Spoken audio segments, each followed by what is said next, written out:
ইতিমধ্যেই সোশ্যাল মিডিয়াতে দেখতেছি যে আন্তর্জাতিক শাহজালাল বিমানবন্দরে একজন নতুন ম্যাজিস্ট্রেট জয়েন্ট হয়েছে।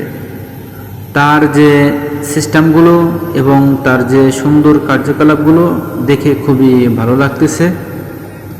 সে আশা করি সম্ভবত ভালো একজন অফিসার হবেন এবং যারা প্রবাস থেকে যাবে তাদের সামানগুলো, বৈধ সামানগুলো সুন্দরভাবে যাত্রীদের হাতে বুঝিয়ে দিবেন।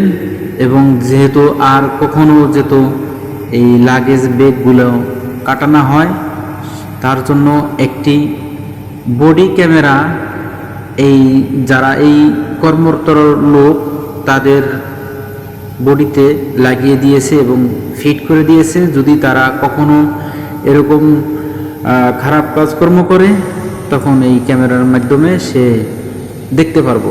এবং সুন্দরভাবে যেখানে সামান নিতে আসে যাত্রীরা, সেখানেও এসে বলছে যে এখানেও একটা সুন্দর পরিবেশ হবে, যেহেতু যার যার সামানগুলো পরিপূর্ণভাবে পেয়ে সে খুশি হন। আশা করি অফিসারটা ভালো হবে, সবাই দোয়া করবেন। আর এর উপরে পাওয়ারম্যান যে দায়িত্ব অবস্থায় আছেন